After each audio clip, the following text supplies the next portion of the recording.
What's going on, guys? I'm super excited to have this guy here, one of the original Whiskey Patriots. For those people who don't know who you are, tell them. Carl Higbie, former Navy SEAL, pundit, author, done a few things in politics here and there.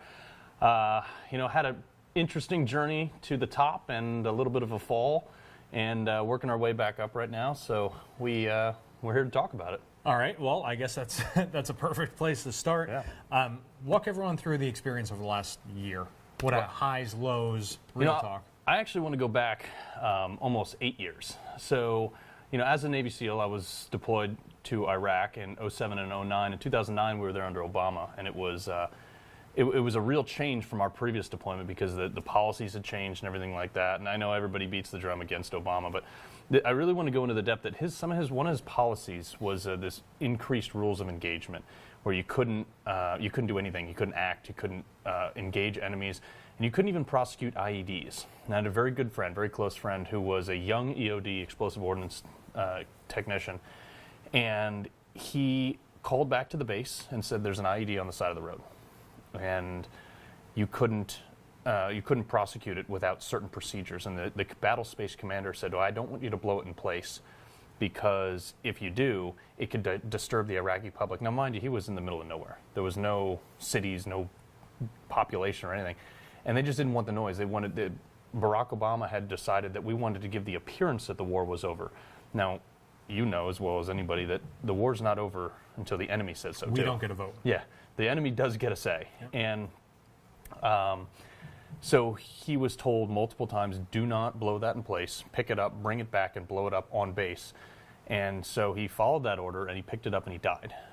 And that bothered me to no end. And I couldn't voice my opinion too much because I was in the military at the time, so I started writing a book, Battle on the Home Front, first book. And I ran it up through the chain of command and said, I'd like to publish this book through the legal channels. Here are the laws that you sent out under the PAO guidelines, Public Affairs Guidelines. And the military said, no, we're not going to do it. I said, but you wrote these rules. You have to abide by them. Right. I also have constitutional rights. And they said, no, you signed those away. I said, show me that document. So for 2 years, I went back and forth with the military. I even got a lawyer involved. And finally, I said, I'm publishing this book. And here are the laws that protect me against you in this instance. I've not disclosed any classified secrets, anything about the issue of any type of military disclosure. I wasn't selling my uniform for profit. I actually didn't make any money off that book for this very reason.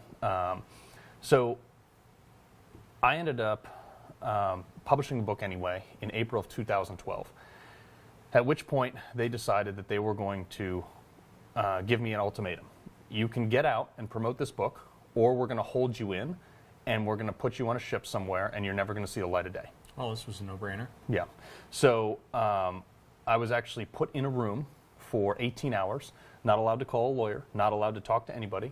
I was given a board where I could call witnesses to testify on my behalf, all of which were held out in the hall. Only two were given about 30 seconds to speak.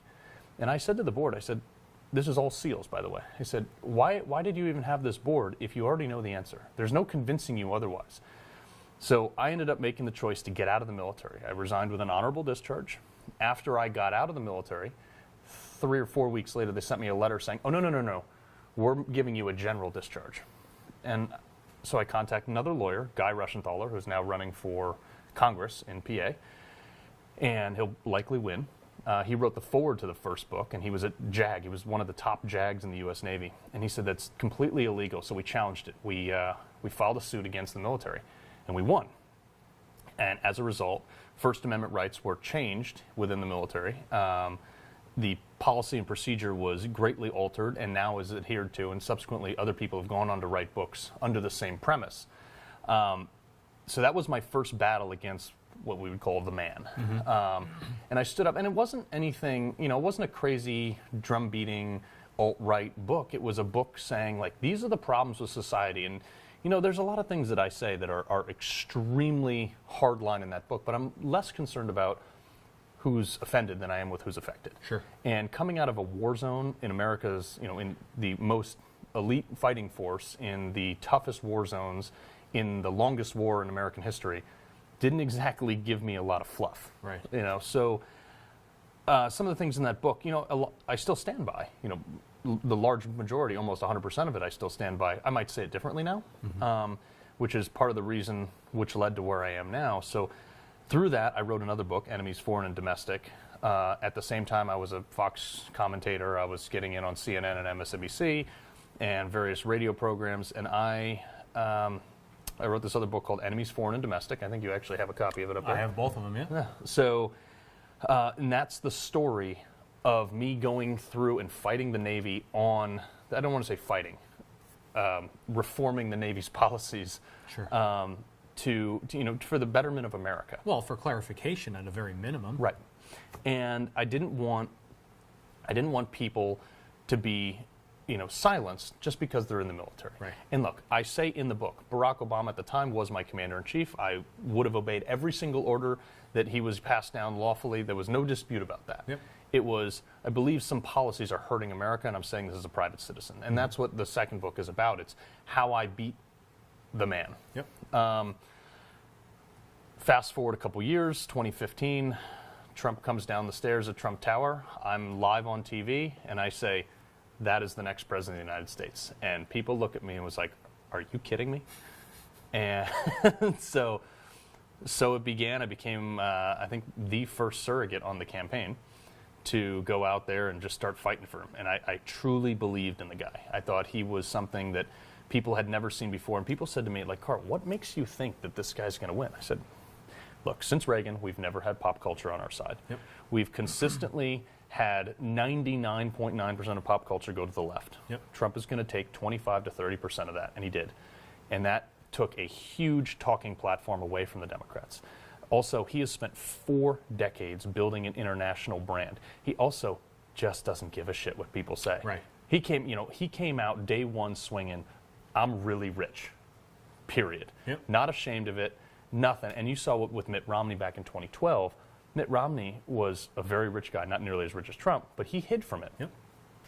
You could see it time and again on debates. Well, Mitt Romney, you have whatever amount of millions overseas. Like, how can you possibly be pro-American if you're investing, $30, $40 million overseas?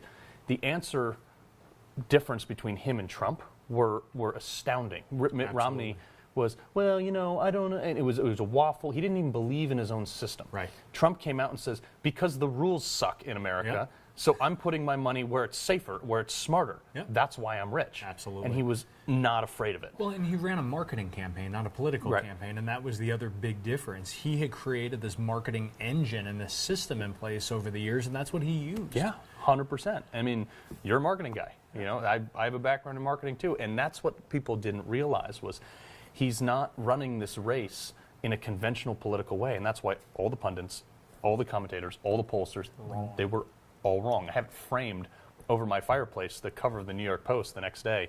Everyone was wrong. It's awesome. All right, so let's jump forward. Okay. So you start doing some work in the administration. Right. So actually, I was, in February of 2017, there was a rumor that I was being vetted for the next White House press secretary. Now, there was light discussion. I denied it publicly. I'd gone to the White House and spoken with Reince Priebus about it, and it was never a formal offer. There was never a formal interview. It was, what would you be interested in the White House? And I said to him, honestly, like, I'd love press secretary. I'd love something in your comm shop. And, I actually, and I've never said this publicly, but I came out and told 3 people within the administration that I have a harsh past as far as commentary. Like, there are some things, and I laid out, not specifics, but exactly the things that they need to be concerned about. Would this be an issue? Mm-hmm. No. They knew all about it. It was all public.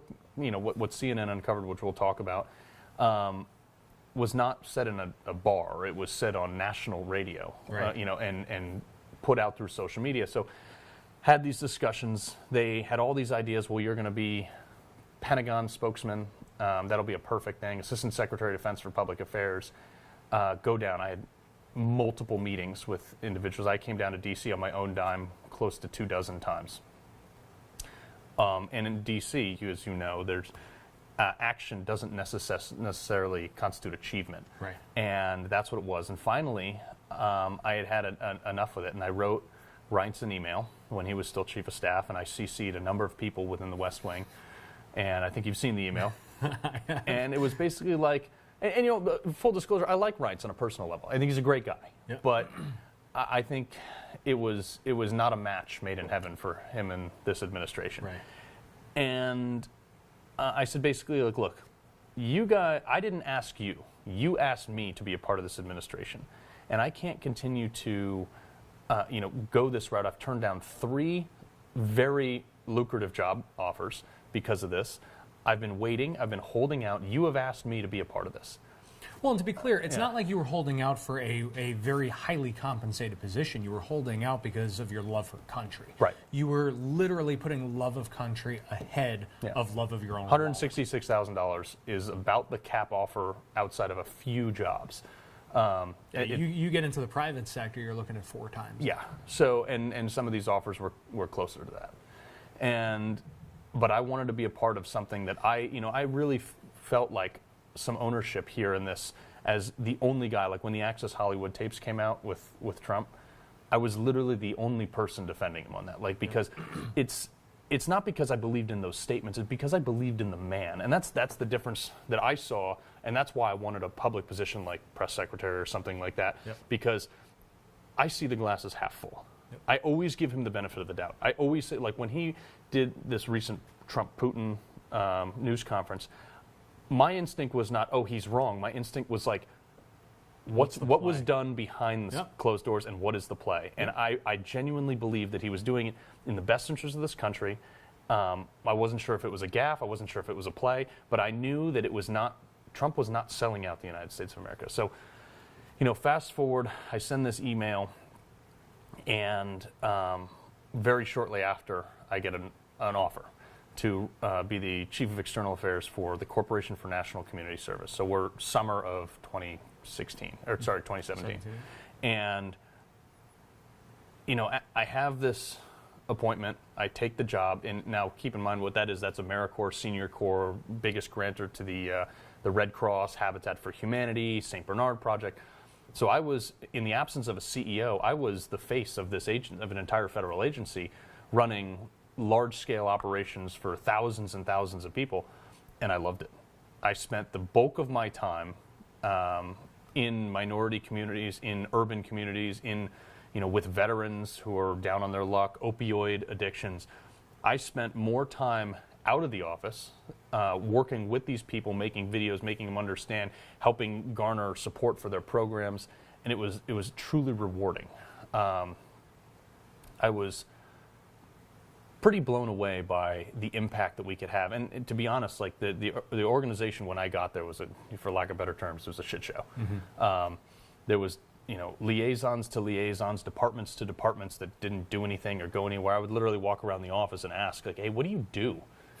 And I spent more time figuring out who to talk to within this, welcome to government bureaucracy. Exactly. Huh?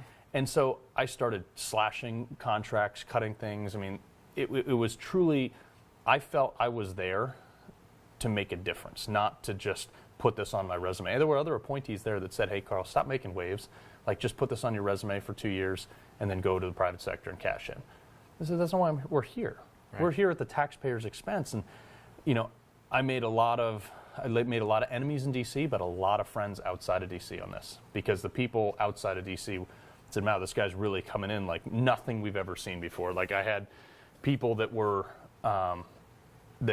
seeing the stuff that I was executing back in the D.C. Beltway, and they were ecstatic about it. Well, you were appointed to help drain the swamp. Yeah, and that's what we did, or that's what we tried to do.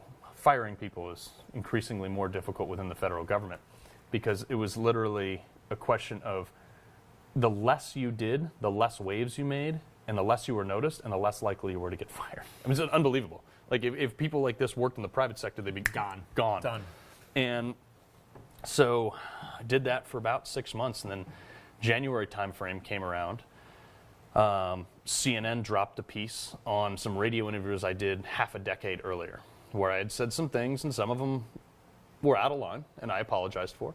Some of them were not out of line. Some of them were factual observations, and some of them were just simply off-the-cuff commentary.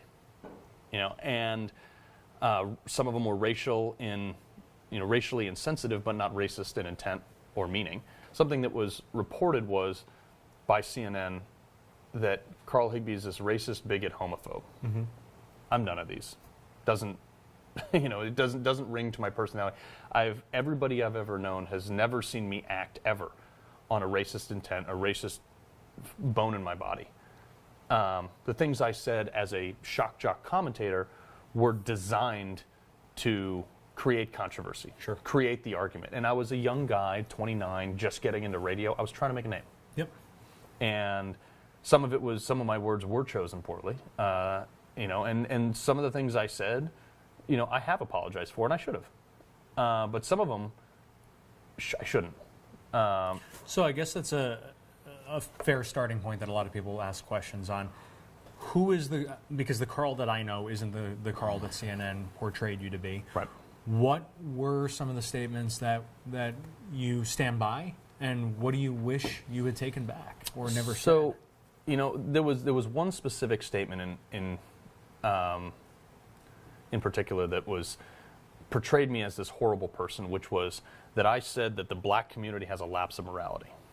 And should I have phrased that differently? Probably.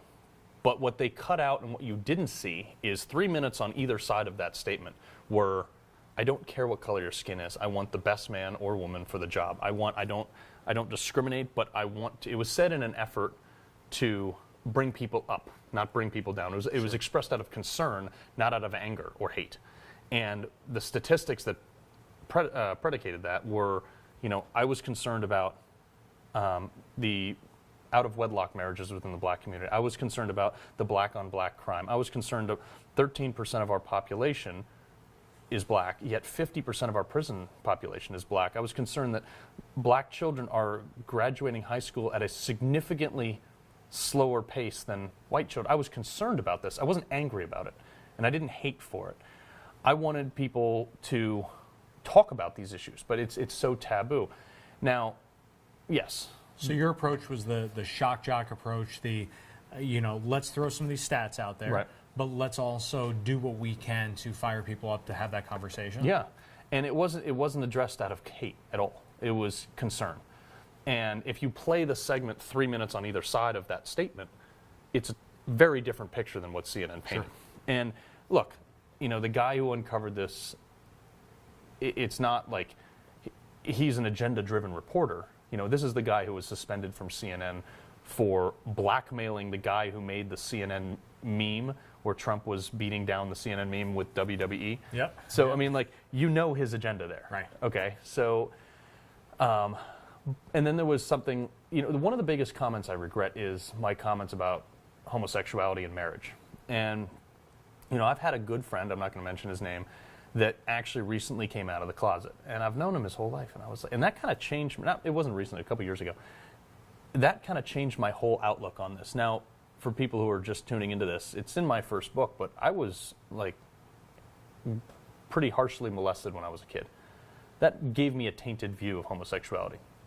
Sure. Right or wrong, 11-year-old kid copes with it the way an 11-year-old kid needs to. Sure. And I've since kind of morphed on that. It's like, I don't have a problem with homosexuality. I can now rationalize the fact that that was a sick human being and it does not represent the gay community. Sure. And I have a lot of friends who are, who are gay now, who practice it, and I'm still friends with them. And I've realized that that's not something, and it's something too I've been pretty critical of the Republican Party on, which is, let this one go. It's not, statistically and from a fiscal standpoint, gay marriage is actually better for the economy than to ban it.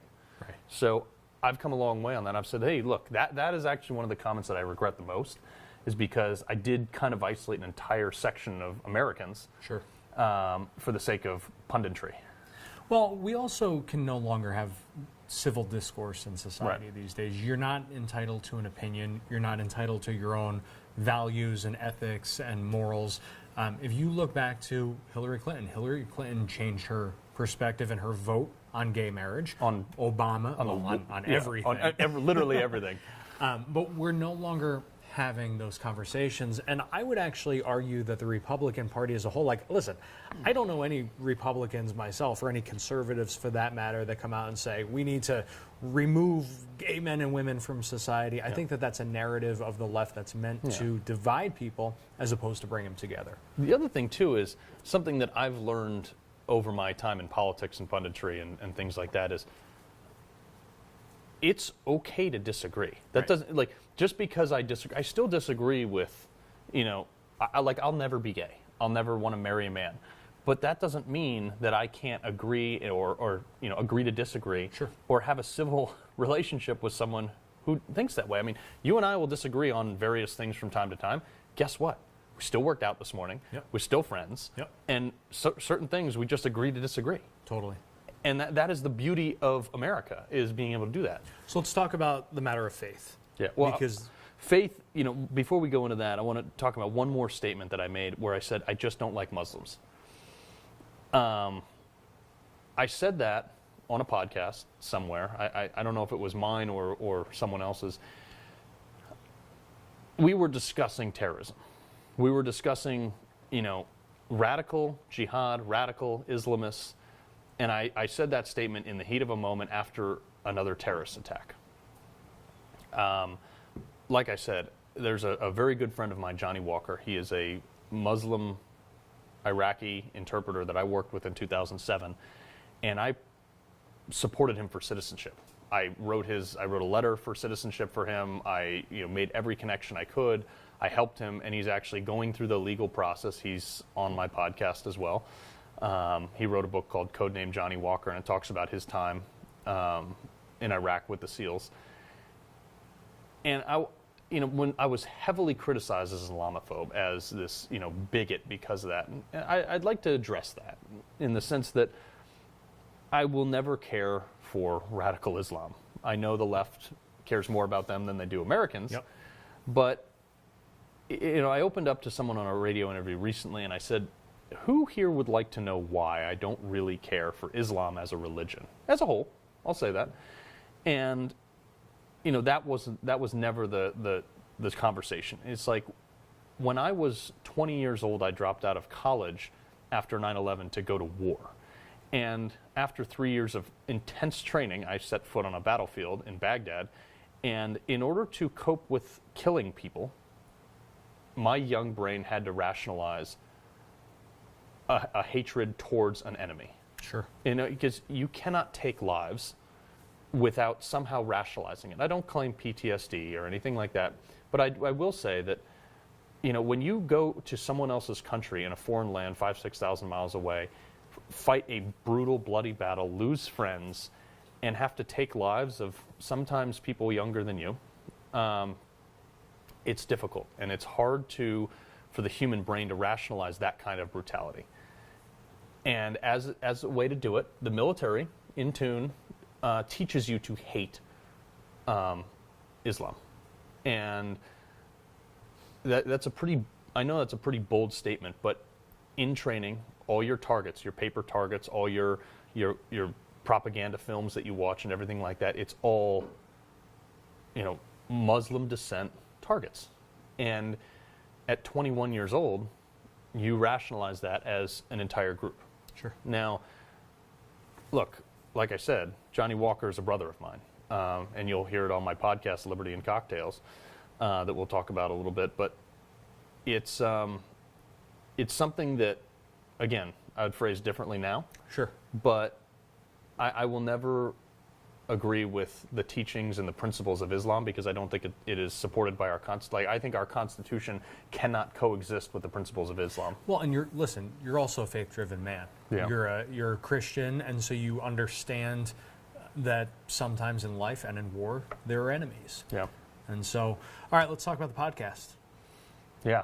This is sort of your this is no pun intended, your coming out party. Yeah, this is so I started. Basically, what happened is after I left the administration, I went to the super PAC for a period of time to kind of figure out what I was going to do next. I went to America First, and then broke off, and I started working with all the people that I knew. So I launched last week with an opening episode of Anthony Scaramucci, and I before this, I've been talking to all these people. I said, Carl, you need to get your word out there. You need to start fighting back. Don't lay down. Don't take this, because a lot of people get suicided by the media, and they vanish. Yep. I'm not a glass jaw guy. I fight back, and this is my way of fighting back. And I launched with Anthony Scaramucci, and he had said, you know what, like, Carl, you got a lot of fight in you. You are a good guy, and I've found that people are coming on this podcast, are coming out of the woodwork to get on this podcast because they like me. We opened with Scaramucci, as I said. The next one was Governor Mike Huckabee. Then we had Mike Flynn actually said, I'd love to come talk to you about some stuff. And this was one of his first interviews since leaving the White House. Awesome. And we had hundreds and hundreds of listens within the first hour that I released that podcast, because people are like, wow, why is this guy coming out? It's because he trusts me, because he knows who I am. He knows, that I'll never ask him, I'll never throw him a fastball or a curveball or something on the side about the Russia investigation. And, Judge Jeanine Pirro, you were on that episode with us. And we've had Kevin Jackson will be coming up this week, and Kaya Jones is a former Pussycat doll. All these people have come out of the woodwork, say, how can I support you, Carl? How can I help you get back on top? Because they know who I am. And I've had people, black, white, blue, green, whatever, of all walks of life, Muslim, Christian, Jewish, all say, hey, I'm in. Liberals as well. Rick Unger was on the podcast. He's one of those guys who's like, yeah, man, you kind of got screwed. You said some stupid stuff, but you got screwed. And this is my fight back. It's called Liberty and Cocktails. It's on Stitcher, iTunes, libertyandcocktails.com, and we put it out on Twitter. But we've had pretty serious success. People are pretty happy about it. People are tuning in. They want to listen. So we're going to keep it going. I believe our country, Carl, was founded on forgiveness. Yeah. To a degree. I mean, hell, we have it built into our legislative process, right? The art of the pardon, if right. you will. And I think that we owe it to ourselves, to each other as brothers and sisters, but to our country to be willing to take a step back. And when someone says or does something that we disagree with, we're able to forgive and move past. Yeah. And I think that what you're doing here and how you're still continuing in a fight for America is incredibly admirable. I'm super excited for the stuff that's coming. I'm super excited for the partnership with the Whiskey Patriots, man. So welcome back and welcome home. Thanks, man. Yeah, and that's another thing too is, this is a country where you have to be able to spill milk. Yep. You can't just completely cut people out and just because they've said one thing. And this is right or left. Mm-hmm. I don't think people, like Joy Reid shouldn't be fired. She wasn't fired, but Roseanne Barr shouldn't have been fired. Like I think that these people, you should be able to say stupid stuff sometimes. And then, yes, sometimes there's consequences, especially in private industry. Right. But let the viewers decide that, because guess what? Like when Roseanne Barr launches a new show, I'm tuning in. Yeah. Well, I'll tell you what, man, not for nothing. When I worked in TV, I used to have some comedians on the show and on the website that were insanely controversial and would say and do stupid things, but the comedy was acceptable back then. Yeah. And now you're not allowed to do or say anything. Unless you're Michelle Wolf. Well, right. But you can't say anything that people disagree with, right. Because, all of a sudden you'll be attacked and your name will be desecrated. Well, that's the whole point of the podcast is I want people, it's called Liberty and Cocktails, because I want people to exercise their liberties of free speech, which is the most important liberty we have, protected only by the second. Yep. And I want people to be civil enough to have cocktails afterwards. Totally. And that's the whole premise of it, because I want opposing opinions. I want people, because guess what? I like to think I'm right. My wife will agree or disagree, but I don't have all the answers, and I want people to come on to present those and change my mind. We can reason with each other, or we can use force. Those are the only two ways that people can interact today.